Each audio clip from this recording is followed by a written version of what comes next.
ಚಂದನ್ ಅವರು ಚಿತ್ರರಂಗದವರೇ ಆಗಿರೋದ್ರಿಂದ ಚಿತ್ರರಂಗದ ವಿಚಾರ ಆಗು ಹೋಗು ಒಳ್ಳೆಯದು ಕೆಟ್ಟದು ಯಾವುದನ್ನು ನಿಮ್ಮ ಹತ್ರ ಡಿಸ್ಕಷನ್ ಮಾಡೋದ್ರಲ್ಲಿ ತಪ್ಪಿರಲ್ಲ. ಸೊ ಹಾಗಾಗಿ ನೀವು ಈ ಸಿನಿಮಾ ಬಗ್ಗೆ ಮಾತಾಡ್ತಾ ಹೇಳಿದ್ರಿ, ಮೊಬೈಲ್ ಯಂಗ್ಸ್ಟರ್ಸ್ ಹೇಗೆ ರಿಯಾಕ್ಟ್ ಆಗುತ್ತೆ ಅಥವಾ ಏನು ಪರಿಣಾಮ ಬೀರುತ್ತೆ ಅನ್ನೋವಂಥದ್ದು. ನೀವು ಕೂಡ ಸೋಷಿಯಲ್ ಮೀಡಿಯಾದಲ್ಲಿ ತುಂಬ ಆ್ಯಕ್ಟಿವ್ ಇರೋ ಅಂಥವ್ರು. ಈ ಸೋಷಿಯಲ್ ಮೀಡಿಯಾದ ಕಮೆಂಟ್ ಇವತ್ತು ಒಂದು ದೊಡ್ಡ ಘಟನೆಗೆ ಸಾಕ್ಷಿ ಆಗೋಯಿತು ಚಿತ್ರರಂಗ. ಇದನ್ನು ನೀವು ಯಾವ ಥರ ತಿಳ್ಕೊತೀರಾ ಅಥವಾ ನಿಮ್ಮ ಅಭಿಪ್ರಾಯ ಏನು ಈ ಇನ್ಸಿಡೆಂಟ್ ಬಗ್ಗೆ? ಈ ಇನ್ಸಿಡೆಂಟ್ನ ನಾವು ತುಂಬ ಸೀರಿಯಸ್ ಆಗಿ ಕನ್ಸಿಡರ್ ಮಾಡಬೇಕು. ಇದನ್ನು ನಾವು ಒಂದು ದೊಡ್ಡ ಎಕ್ಸಾಂಪಲ್ ಆಗಿ ತೊಗೊಂಡು ಇದು ಆಗದೇ ಇದನ್ನು ನೆಕ್ಸ್ಟ್ ಇದನ್ನು ಮತ್ತೆ ಆಗಬಾರ್ದು. ಇದು ಈ ಥರದ್ದು ಅಂದರೆ ಹೈ ಪ್ರೊಫೈಲ್ ಅಂತಲ್ಲ, ಲೋ ಪ್ರೊಫೈಲ್ ಯಾವುದೇ ಆಗಿರ್ಬೋದು. ನಿಮಗೆ ಬೆಳಕಿಗೆ ಬಂದಿರೋದು ಇದೊಂದು ವಿಚಾರ. ಈ ಥರದ್ದು ಸಾಕಷ್ಟು ಘಟನೆಗಳು ಕಾಮನ್ ಪೀಪಲ್ ಲೈಫಲ್ಲಿ ಆಗಿದೆ, ಬಟ್ ಯಾರಿಗೂ ಹೇಳ್ಕೊಳ್ಳೋ ಅಂಥ ಧೈರ್ಯ ಇಲ್ಲ. ಎಷ್ಟೋ ಹೆಣ್ಮಕ್ಳಿಗೆ ಈ ಥರ ಮೆಸೇಜ್ಗಳು ಹೋಗುತ್ತೆ. ಅವ್ರು ಯಾರು ಮುಂದೆ ಬರೋಕ್ಕಾಗಲ್ಲ, because they are very scared. ಅವ್ರಿಗೆ ಭಯ ಇದೆ. ಅವ್ರಿಗೆ ಸಮಾಜದ ಮುಂದೆ ನನಗೆ ಈ ಥರ ಮೆಸೇಜಸ್ಗಳು ಬರ್ತಾಯಿದೆ ನೋಡಿ ಅಂತ ಯಾರಿಗೂ ತೋರಿಸೋದು ಧೈರ್ಯ ಇಲ್ಲ ಇವಾಗ.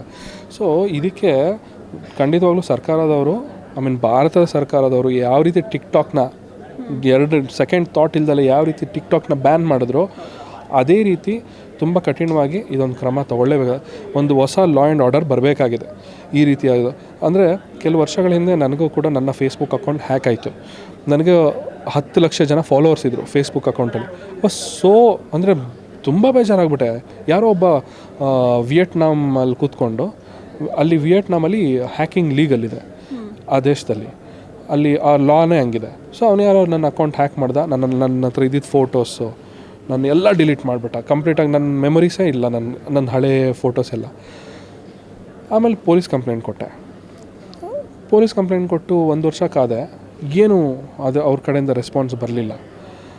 ಆಮೇಲೆ ಮತ್ತೆ ಇನ್ನೊಂದು ಸಲ ಹೋದೆ, ಕೇಳಿದೆ. ಒಬ್ಬರು ಪೊಲೀಸ್ ಅಧಿಕಾರಿ ಹೇಳಿದ್ರು, ಇದೆಲ್ಲ ಕಾಮನ್ ಸರ್, ಬಿಟ್ಬಿಡಿ ಅಂತಂದರು. ಈ ಒಂದು ಮನಸ್ಥಿತಿ ಚೇಂಜ್ ಆಗಬೇಕಾಗಿದೆ. ಇದನ್ನ ಬಿಟ್ಬಿಡಿ ಅನ್ನೋದು ತಪ್ಪಿದೆ. ಬಿಕಾಸ್ ಈ ಥರ ಬಿಟ್ಬಿಡಿ ಅಂತ ಹೇಳಿಕೊಂಡೆ ಇವತ್ತು ಇಲ್ಲಿಗೆ ಬಂದಿದೆ ಸ್ಥಿತಿ. ಈ ಸ್ಥಿತಿ ಇನ್ಯಾರಿಗೂ ಬರಬಾರ್ದು.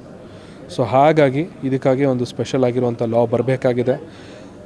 ನೀವು ಸೋಷಲ್ ಮೀಡ್ಯಾದಲ್ಲಿ ಅಕೌಂಟ್ ಓಪನ್ ಮಾಡಬೇಕಾ, ಒರಿಜಿನಲ್ ಅಕೌಂಟ್ ಮಾಡ್ತೀಯಾ, ಫೇಕ್ ಅಕೌಂಟ್ ಮಾಡ್ತೀಯಾ, ಆಧಾರ್ ಕಾರ್ಡ್ ಕೊಡು, ನಿನ್ನ ಆಧಾರ್ ಕಾರ್ಡ್ ನಂಬರ್ ಹಾಕು, ಆಧಾರ್ ಕಾರ್ಡ್ ನಂಬರ್ ಹಾಕ್ಬಿಟ್ಟು ನಿನ್ನ ಅಕೌಂಟ್ ಓಪನ್ ಮಾಡೋ, ಅವಾಗ ಯಾರು ಮಾಡ್ತಾರೆ ನೋಡೋಣ. ಸೊ ಈ ರೀತಿಯಾದಂಥ ಒಂದು ಕಠಿಣವಾದಂಥ ಒಂದು ನಿರ್ಧಾರ ಮಾಡಿದ್ರೆ ಈ ರೀತಿಯಾದಂಥ ಘಟನೆಗಳು ಮತ್ತೆ ಮರುಕಳಿಸೋದು ಕಮ್ಮಿ ಆಗುತ್ತೆ. ಗ್ಯಾರಂಟಿ ನ್ಯೂಸ್, ಸುದ್ದಿ ಖಚಿತ, ನ್ಯಾಯ ನಿಶ್ಚಿತ.